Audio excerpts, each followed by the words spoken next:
Debbie Pearl nos ha estado presentando 3 asuntos claves.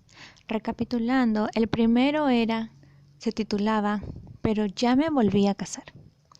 El segundo asunto clave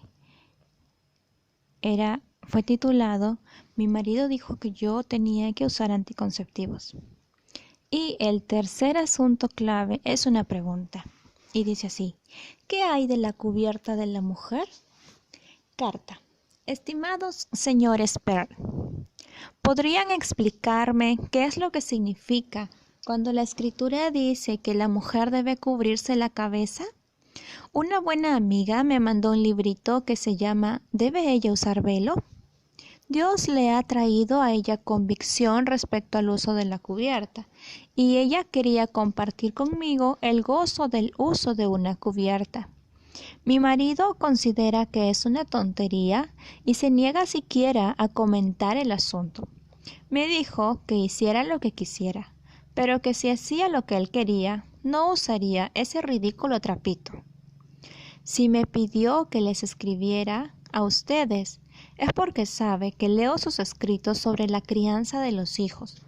También sabe que ustedes son bien conocidos por su postura de que la mujer debe honrar a su marido, y él cree que lo apoyarán a él en relación con este asunto. Mientras escribo, me estoy preguntando por qué algunas de las mujeres que he visto en su revista llevan cubierta a la cabeza y otras no. O se vive conforme a las convicciones que uno sostiene o no las sostiene. ¿Cuál es el caso? Darlene. Respuesta.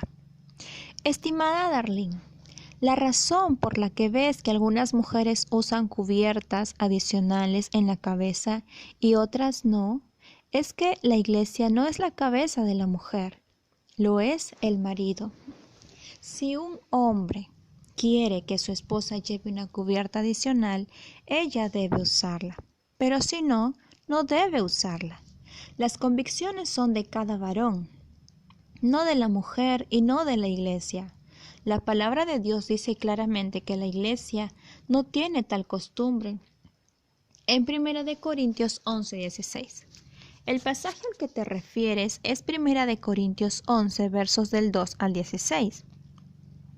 Al leer el pasaje observarás que el tema es la cadena de mando espiritual. Esta cadena de mando espiritual recibe el nombre de instrucción. Dios dice: retenéis las instrucciones. El texto pone en claro 2 cosas.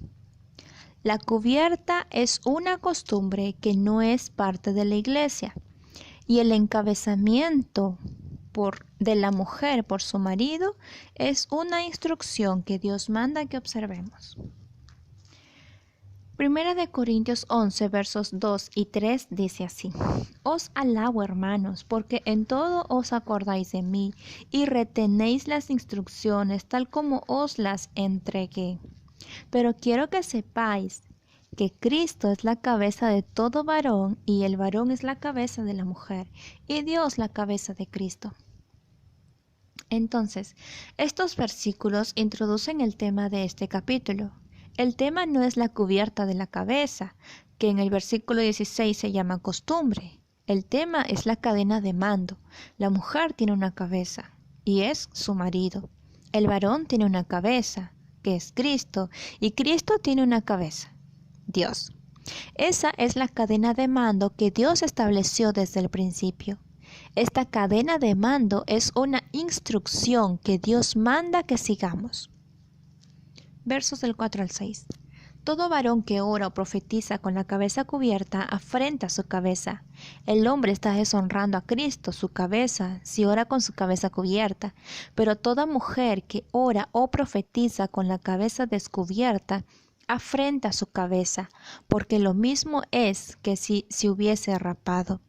Porque si la mujer no se cubre, que se corte también el cabello. Y si le es vergonzoso a la mujer cortarse el cabello o raparse, entonces que se cubra. Una mujer deshonra a su marido, su cabeza, si ora descubierta. Es una vergüenza, una desgracia, que una mujer se corte el cabello o se rape. Por tanto, cúbrela. Verso 7. Porque el varón no debe cubrirse la cabeza, pues él es imagen y gloria de Dios, pero la mujer es gloria del hombre. Los versículos 7, 8 y 9 dan un resumen del asunto. Dios nos está recordando cómo Él, Dios, tomó del barro de la tierra y formó a Adán a su propia imagen de Dios. Dios dice que hizo a Adán como Él mismo y para sí mismo. Adán fue creado para la gloria de Dios. Dios hizo una persona como Él mismo, alguien que pudiera disfrutar las cosas que Dios disfruta. El versículo 7 termina por recordarnos que la mujer fue creada como gloria para el hombre. Dios vio a su amigo, Adán, y sabía que Adán necesitaba a alguien para su propia gloria, alguien que lo apoyara como ayuda y amiga.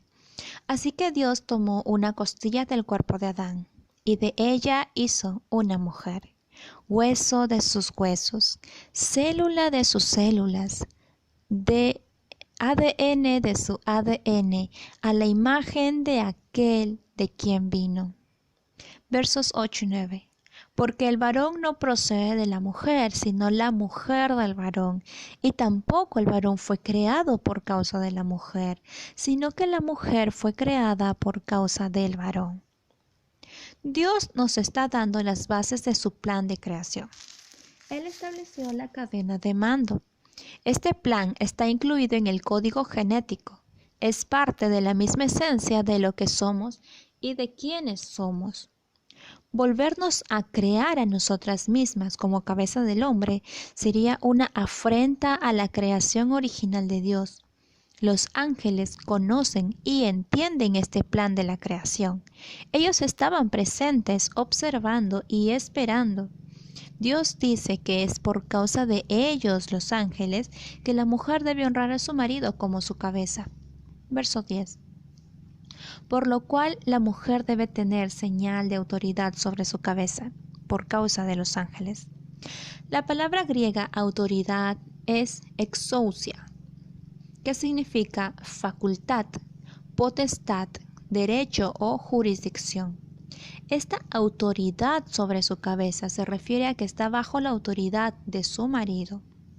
Efesios 6:12 dice, porque no tenemos lucha contra sangre y carne, sino contra principados, contra potestades, contra los gobernadores de las tinieblas de este siglo, contra huestes espirituales de maldad en las regiones celestes. Este es un asunto espiritual establecido en el momento de la creación. La mujer que permanece bajo la autoridad de su marido, con la señal externa del cabello largo o alguna otra cubierta de la cabeza que ocupe el lugar del cabello largo que no tiene, está comunicando a los gobernadores de las tinieblas de este mundo: yo pertenezco a este hombre y me encuentro bajo la seguridad de su encabezamiento espiritual. Ustedes no pueden meterse conmigo. Cuando un hombre ora o profetiza con el pelo largo o una tela sobre su cabeza, pudiera estar enviando mensajes extraños a las huestes espirituales de maldad en las regiones celestes. Versos 11 y 12. Pero en el Señor ni el varón es sin la mujer, ni la mujer sin el varón. Porque así como la mujer procede del varón, también el varón nace de la mujer, pero todo procede de Dios. Pablo reconocía que si estos versículos se malinterpretan, podrían dejar a las mujeres sintiéndose insignificantes, así que el Espíritu Santo lo mueve a insertar el hecho asegurador de que no habría hombre alguno si Dios se hubiera detenido con Adán. Se requiere de hombres y mujeres para el plan creador de Dios. Pablo continúa con una apelación a nuestra misma naturaleza. Verso 13. Juzgad vosotros mismos. ¿Es propio que la mujer ore a Dios sin cubrirse la cabeza? Es propio. En griego significa prepo, significa correcto o adecuado. Que una mujer ore descubierta De nuevo, Pablo apela a nuestro entendimiento innato de la naturaleza humana. Dice que no es propio que una mujer ore descubierta, pero para el hombre orar con la cabeza cubierta es una franca vergüenza. Observa que la cubierta, que es una vergüenza para el hombre, es su cabellera larga. Verso 14.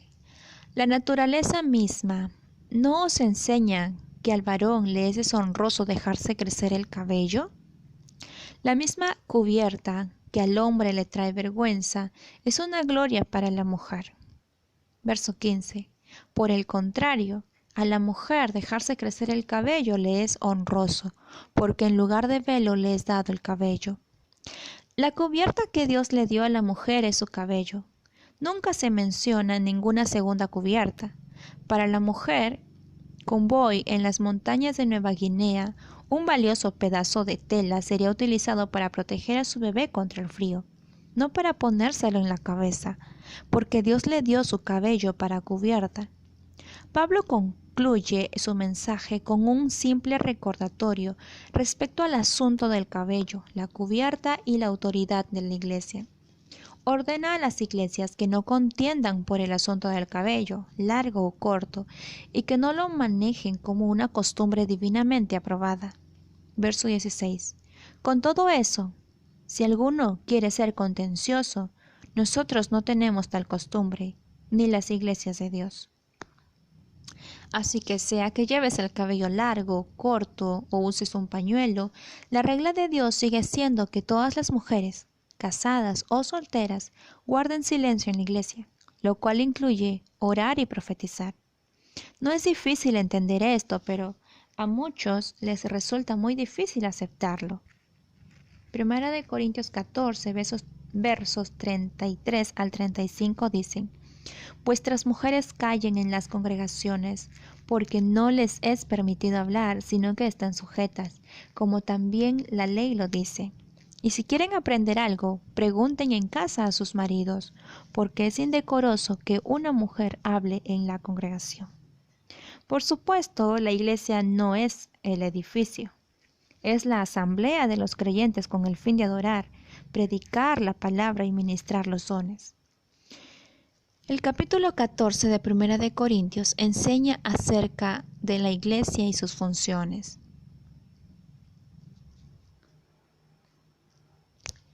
Para contestar tu pregunta. Ahora, para contestar tu pregunta, Darlene, ¿vivimos conforme a las convicciones que sostenemos o no? Fue la pregunta que ella hizo. Sí, las sostenemos. La Escritura enseña claramente que el único lugar seguro para una mujer es bajo la autoridad de su marido.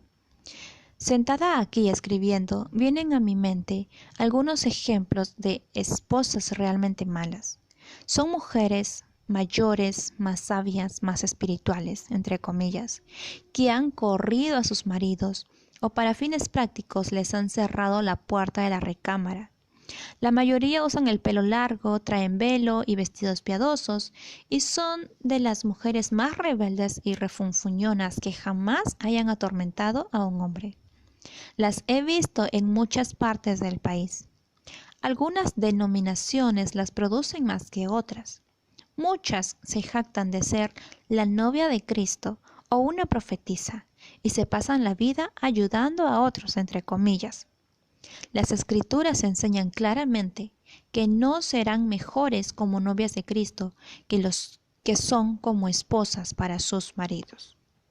En la actualidad, las mujeres se rebelan contra sus maridos para poder expresar su sujeción a Dios. Extraño de verdad, pero nada nuevo. Dios te ha dicho lo que quiere que hagan las mujeres en cuanto al cabello y ha dejado contigo la decisión de honrar su voluntad, sin que la iglesia lo ordene, puesto que no tiene costumbres en cuanto a estas cosas. Si quieres apegarte a la voluntad de Dios, tal como se revela en este pasaje, pregúntale a tu marido: ¿puedo dejarme crecer el cabello? Observa cómo se le iluminan los ojos. Dirá algo así: hace años que te he estado pidiendo que dejes tu cabello largo. Me encantaría. Sin embargo, ni el cabello largo ni un pañuelo en la cabeza son necesarios para un matrimonio divino. Conozco parejas que están bañadas de amor uno por el otro y el cabello de la dama es más corto que el de mi marido. Ah, pero sería negligencia de mi parte si no te informo. El cabello largo pone un hechizo sobre los hombres que no tiene paralelo. Cuando el velo de mi cabello largo cae alrededor de mi cuerpo y mis caderas, mi viejo se vuelve loco. Hemos tenido sesiones de consejería con suficientes hombres como para saber que esta es una fantasía que todos comparten. Para las pocas damas que tienen maridos que quieren que ella use un pañuelo, pero ellas no quieren, les digo lo siguiente: deja de ser rebelde. Colócate bajo la autoridad de tu marido y usa con alegría y gratitud lo que él te pida, sabiendo que con ello estás obedeciendo a Dios y agradando a tu marido.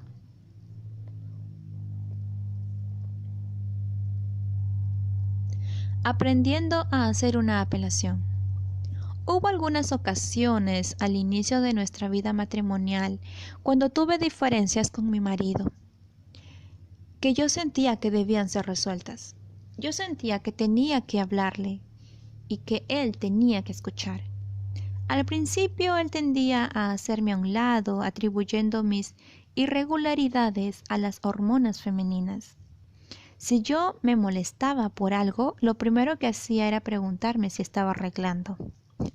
Generalmente sí estaba, pero me irritaba que él atribuya todo lo que yo hacía a las hormonas femeninas. Me parecía que él no tomaba en serio las cosas que me incomodaban. Cuando yo llegaba a expresar mis heridas o inquietudes, lo hacía, por supuesto, con profunda emoción y, según él, con algo de irracionalidad. Mis emociones y la fría lógica masculina de él no se podían hablar. Me tardé algún tiempo, pero finalmente aprendí a hacer una apelación que él pudiera respetar. Y él aprendió a dejar de preguntarme si yo estaba arreglando. Simplemente siguió suponiendo silenciosamente que así era. Decidimos tempranamente en nuestro matrimonio que cuando algo era de tanta importancia para mí que yo consideraba imprescindible que se resolviera, él daba un paso hacia atrás. Dejaba a un lado todo su ministerio y trabajo para escuchar con profundo interés y consideración. Yo tenía que estar dispuesta a abandonar el asunto después de que él lo considerara, aun cuando su decisión no me agradara. Juntos hicimos un pacto de que yo no abusaría de mi libertad de apelar a él como una treta para controlarlo, sino que lo usaría únicamente cuando él estuviera ciego a mis necesidades y que él escucharía cuando yo apelara. Decidimos que yo levantaría mis manos y hablaría con tono serio y sin emotividad para decir: este es un asunto que necesito que se resuelva. Resulta que solo ha ocurrido a esto unas 4 o 5 veces en todo nuestro matrimonio.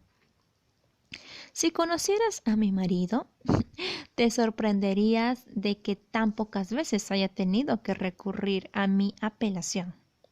Él nació con una cantidad extrema de empuje y dominancia, y lo que a algunos les parece un déficit de amabilidad.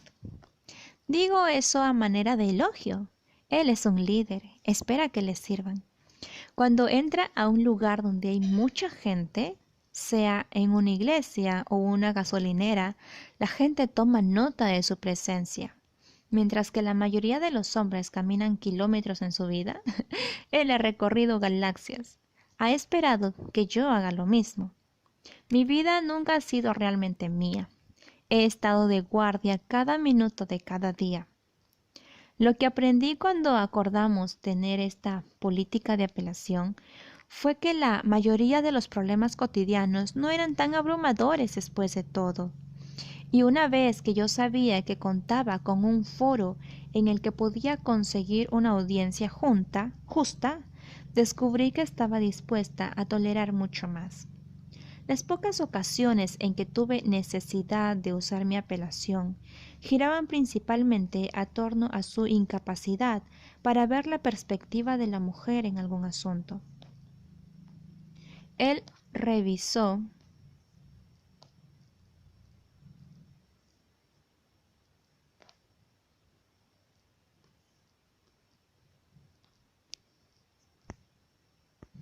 el asunto y tomó una decisión. Reflexiones sobre sujetas a sus maridos. Trata con Dios muy en serio. Declaraciones enfáticas de Dios respecto a las mujeres. Consulta los versículos que contienen las siguientes afirmaciones y subráyalas en tu Biblia. ¿Obedecerás a Dios? Señala las declaraciones enfáticas que indican que has estado deshonrando a Dios y pide que Dios te ayude mientras empiezas a andar en obediencia. Una gran lista. Mujeres jóvenes, críen hijos. Mujeres jóvenes, gobiernen su casa.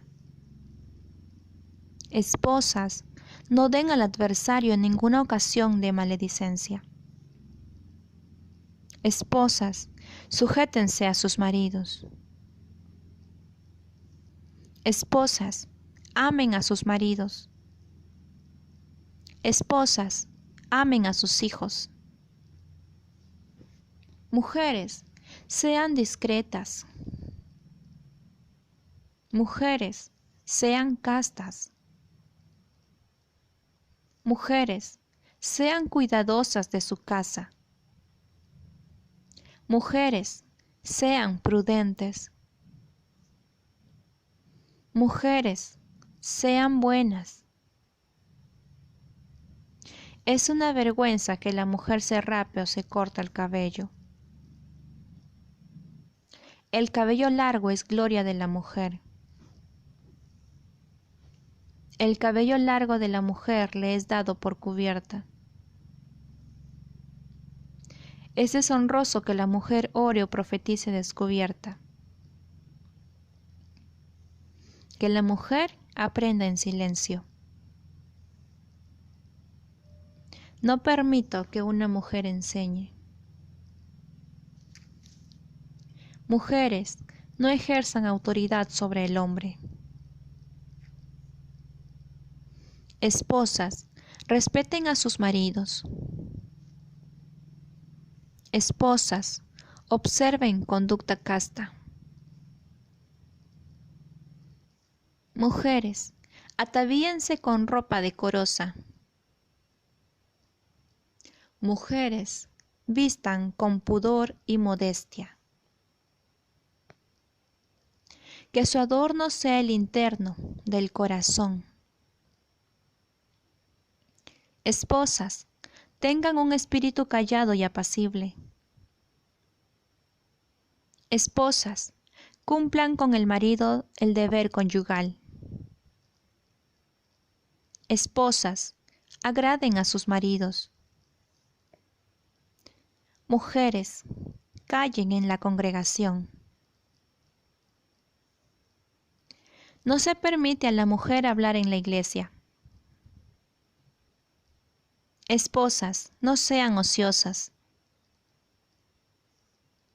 Esposas, no anden de casa en casa. Esposas, no sean chismosas ni entremetidas.